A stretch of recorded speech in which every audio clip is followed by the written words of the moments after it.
बिस्मिल्लाहिर्रहमानिर्रहीम, अस्सलाम वालेकुम। ये इस सिलसिले का हमारा लेक्चर 2 है। फर्स्ट लेक्चर में हमने फंक्शंस और उसकी एप्लीकेशन को डिस्कस किया था और फिर हम एक्सरसाइज 1.1 कर रहे थे। अब क्वेश्चन 2 पे हम थे। उसके क्वेश्चन 2 के लिए जो हमने फाइंड करना है वो f of a plus h minus f of A over H था। इसके लिए हमें जो फंक्शन दी हुई है वो f of x is equal to sine x है। तो पहले हम फाइंड करेंगे f of a plus h. इसका मतलब एक्स की जगह ए प्लस एच को रिप्लेस कर दे। फिर एफ ऑफ ए फाइंड करेंगे तो एक्स की जगह a. No f of a plus h minus f of a और एच में वैल्यूज़ रिप्लेस करते हैं। F of a plus h की वैल्यू हमने फाइंड की है sine a plus h minus f of a की sine a divided by h. अब ये ट्रिग्नोमेट्रिक फंक्शंस का डिफरेंस है, उसके लिए हमने फर्स्ट ईयर में फार्मूला पढ़ा हुआ है sine alpha minus sine beta. This is equal to 2 cos alpha plus beta by 2 into sine alpha minus beta by 2। यहाँ हमारे पास अल्फा की जगह ये प्लस एच है और बीटा की जगह ए है।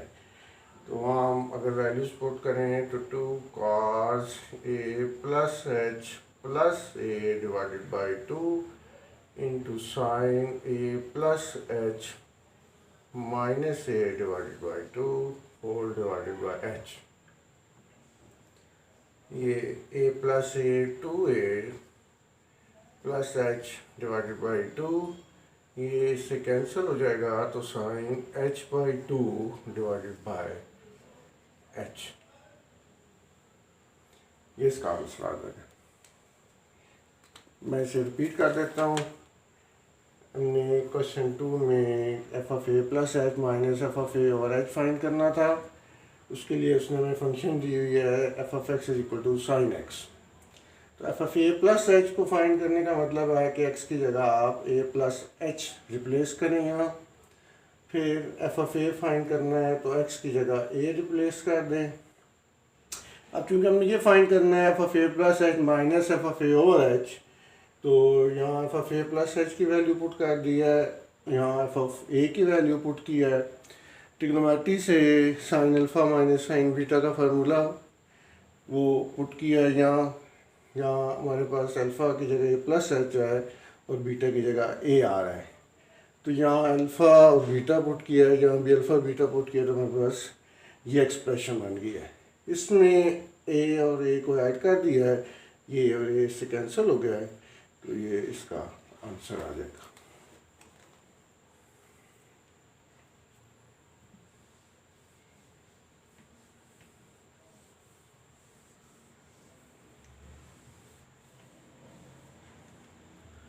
क्वेश्चन 3 पे आते हैं। क्वेश्चन 3 में वो हमें कहता है कि एक्सप्रेस द फॉलोइंग, और फर्स्ट पार्ट में वो कहता है जी ए पार्ट में the perimeter P of square as a function of its area.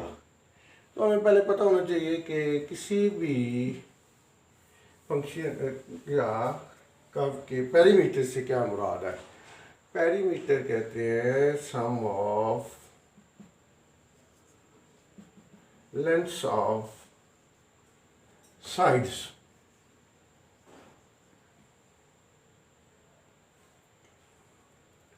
तो चूंकि अब वो हमें कह रहा है कि ये स्क्वायर है, स्क्वायर का मतलब है ऐसे ही फिगर जिस 4 साइडेड फिगर है जिसकी चारों साइड्स की लेंथ सेम है।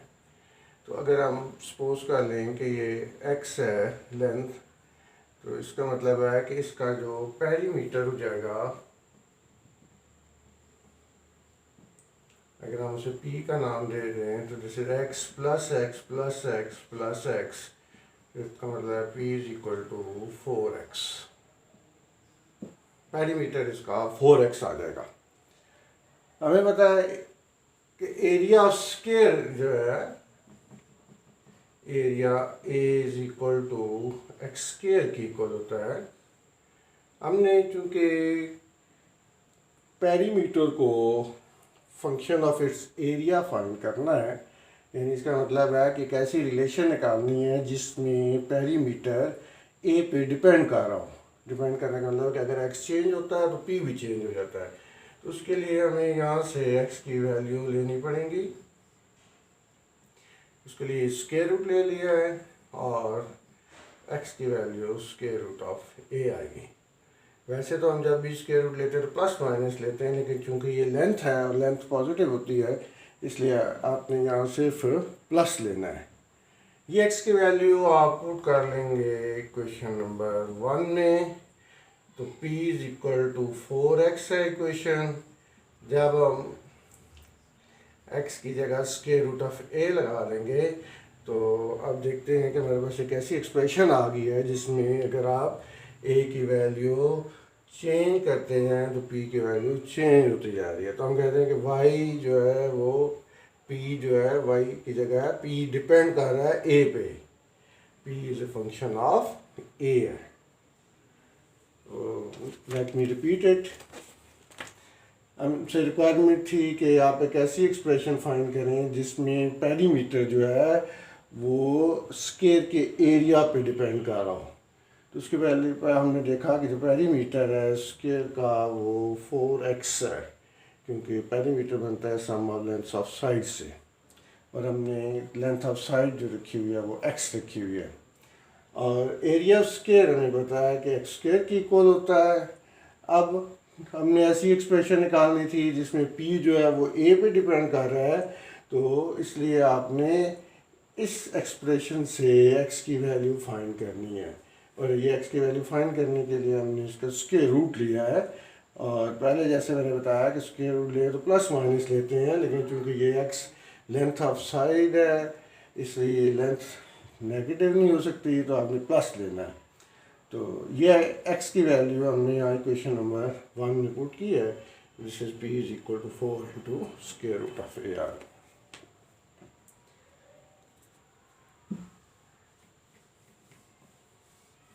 अब हम इसका भी पार्ट अटेम्प्ट करते हैं, और भी पार्ट को अगर देखें तो वो कहता है the area of a circle.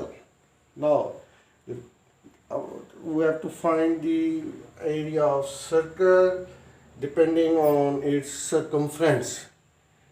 तो हमें पता है कि एरिया ऑफ सर्कल जो है अगर ये इसका रेडियस r हो तो let a be area of circle, तो we know that a is equal to pi r square.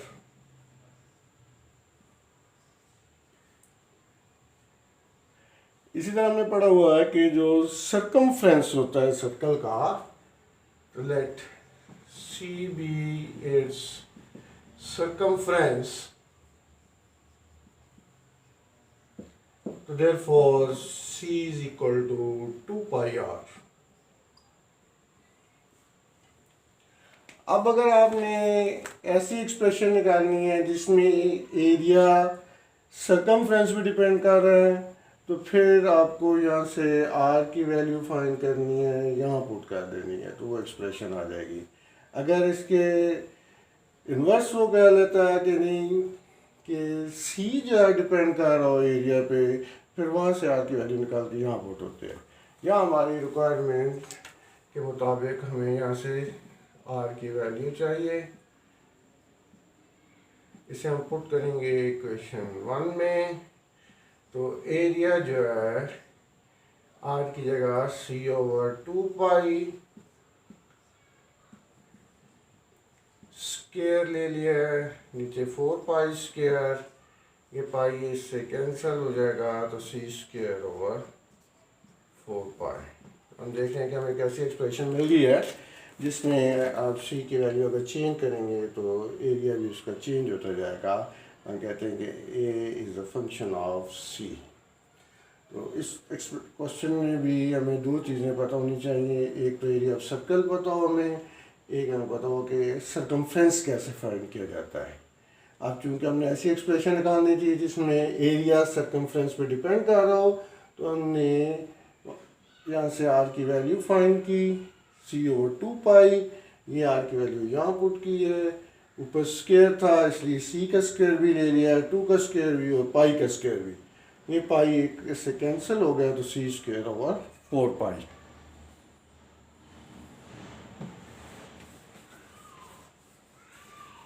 और एक इसका थर्ड पार्ट भी कर लेते हैं, let me complete it. Third part में वॉल्यूम ऑफ अ क्यूब, तो let V be a volume of cube, तो यहाँ हमें अब वॉल्यूम ऑफ क्यूब का फार्मूला भी आना चाहिए।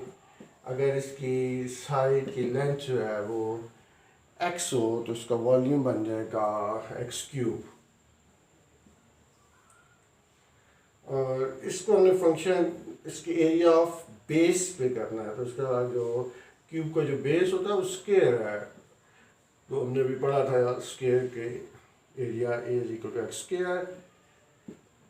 अगेन यहाँ आप स्क्वायर रूट लें, स्क्वायर रूट ऑफ a आएगा, और इसे हमने पुट करना होगा इक्वेशन 1 में, x की जगह square root of a put करें, स्क्वायर रूट का मतलब पावर 1/2, पावर जो हमें पता है मल्टीप्लाई हो जाती हैं,